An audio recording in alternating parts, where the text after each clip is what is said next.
جو لوگ ہیں انہیں زخمی کرنے کے بعد اسپتالوں تک رسائی نہ دی جائے. اس نے ایمبولینسز کو تباہ کر دیا, اس نے پیرامیڈکس کو گولیاں مار دیں, اس کے فوجیوں نے قتل عام کیا, ڈاکٹرز کا اسپتالوں کو تاراج کر دیا, شہر کے شہر تباہ کر دیے اور آگے بڑھتے رہے اور ظلم کی ایک نئی تاریخ رقم کرتے رہے. سیمنٹ بھرتے رہے کنویں کے اندر تاکہ وہاں سے پانی نہ نکل سکے, پانی کی تمام ذخائر بند کر دیے اور اس قدر زندگی تنگ کر دی لوگوں پہ کہ لوگ آسمان کی طرف دیکھ دیکھ کر بد دعائیں کر رہے تھے. ان کے آنسو خشک ہو چکے تھے ظلم سہ کر, اور اس کے بعد وہ کہتے تھے کہ تمہارا انجام نتن یاہو بہت ہی برا ہوگا. اور نتن یاہو آہستہ آہستہ دیکھنے لگا کہ وہی نتن یاہو جو دنیا پہ راج کر رہا تھا اور بہت ہی VVIP پروٹوکول سمیٹ رہا تھا پوری دنیا سے, اب اس کا حال یہ ہو گیا ہے کہ خود اس کو امریکہ میں کوئی پوچھنے والا نہیں ہے. اس نے ڈونلڈ ٹرمپ کو لا کے ایک جنگ میں پھنسایا اور اس کے بعد پوری دنیا نے اس کو جھوٹا اور دھوکے باز قرار دیا اور کہا کہ پوری دنیا میں اب اگر کوئی دھوکے کی علامت ہے, فراڈ کی علامت ہے, پیٹھ میں خنجر گھونپنے کی علامت ہے تو وہ ظلم کے ساتھ ساتھ نتن یاہو بھی ہے.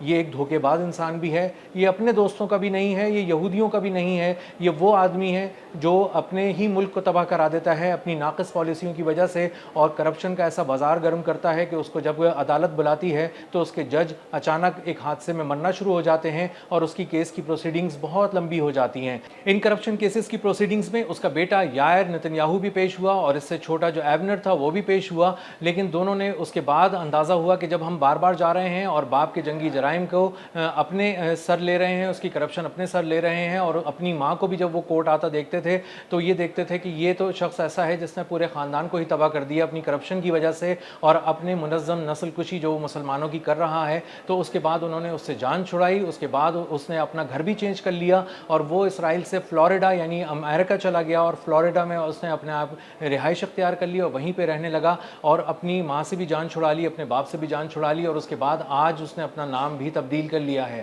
صرف بیٹوں کی وجہ سے نہیں, اپنی بیوی سے بھی نتن یاہو بہت تنگ ہے کیونکہ سارا نتن یاہو اس کو ایک اسٹیڈیم میں چیختی ہوئی نظر آئی اور بہت ساری جگہوں پہ پبلکلی اس کی بے عزتی کرتی ہے, اس پہ چلاتی ہے اور کہتی ہے کہ تمہاری وجہ سے بہت ساری چیزیں خراب ہو گئیں, تمہاری وجہ سے مجھے کورٹ جانا پڑتا ہے. اور جب وہ کورٹ کی پروسیڈنگ میں پیش ہوتی ہے ایک خاندان کے طور پہ نتن یاہو کے, تو وہاں بھی وہ بڑبڑاتی رہتی ہے اور بہت سی ایسی باتیں کرتی ہے جو عدالت میں نہیں کرنی چاہیے. اور اس کے بعد اس کو بہت سارا میڈیا یہ بات کہتا ہے کہ تو اس کی جو انداز ہے وہ بہت عجیب سا ہوتا ہے, اس کے دیکھنے کا انداز ایسا لگتا ہے جیسے اس نے بہت زیادہ کوئی نشہ کیا ہوا ہے یا یہ اپنے ہوش و حواس میں نہیں ہے. تو سارا نتن یاہو خود بھی کئی بار نتن یاہو کے ساتھ اس کا لڑائی جھگڑا ہوتا رہا, اس کو چلاتے ہوئے دیکھا جا سکتا ہے بہت ساری ویڈیوز میں, اور اس لیے نتن یاہو خود بھی بہت پریشان ہے اور وہ کہتا ہے خود عدالت میں کھڑے ہو کر کہ میرے خاندان کو کیوں رگڑ رہے ہو, اگر کوئی مسئلہ ہے تو مجھے بلاؤ عدالت میں اور مجھ سے سوال کرو. لیکن آہستہ آہستہ عدالت کو بھی یہ سمجھ میں آ رہا ہے کہ کرپشن صرف نتن یاہو نے نہیں کی, ایک منظم نیٹ ورک ہے جس کے ذریعے نتن یاہو نے کرپشن کا ایک منظم بازار گرم کر کے رکھا اور اسرائیل کے وسائل کو دونوں ہاتھوں سے لوٹا اور یہودیوں کو ایران سے ڈرا کر, لبنان سے ڈرا کر, شام سے ڈرا کر اور دیگر ملکوں سے مسلمانوں سے ڈرا کر وہ اصل میں یہودیوں کو ہی لوٹتا رہا. اور نتن یاہو جو چاہتا تھا کہ مسلمانوں کی جڑ کٹ جائے, ان کا نام و نشان ہمیشہ کے لیے مٹ جائے, ان کی منظم نسل کشی ہو, ان کی کوئی نسل ہی باقی نہ رہے, نام لیوا ہی کوئی باقی نہ رہے, تو اب آنے والے دنوں میں تاریخ یہ بتا رہی ہے, کاغذات میں بتا رہی ہے کہ نتن یاہو کا نام ہمیشہ ہمیشہ کے لیے مٹ چکا ہے, مٹنے جا رہا ہے. تاریخ اس کو کبھی یاد نہیں رکھے گی اور تاریخ کے صفحات آج سے کئی دہائیوں کے بعد جب کوئی پلٹے گا تو اس کو بہت ہی محنت کے بعد کہیں جا کے نتن یاہو کا نام نظر آئے گا کہ ایک ایسے شخص کا نام جو ظالم تھا, جابر تھا, جس نے منظم نسل کشی کی تھی,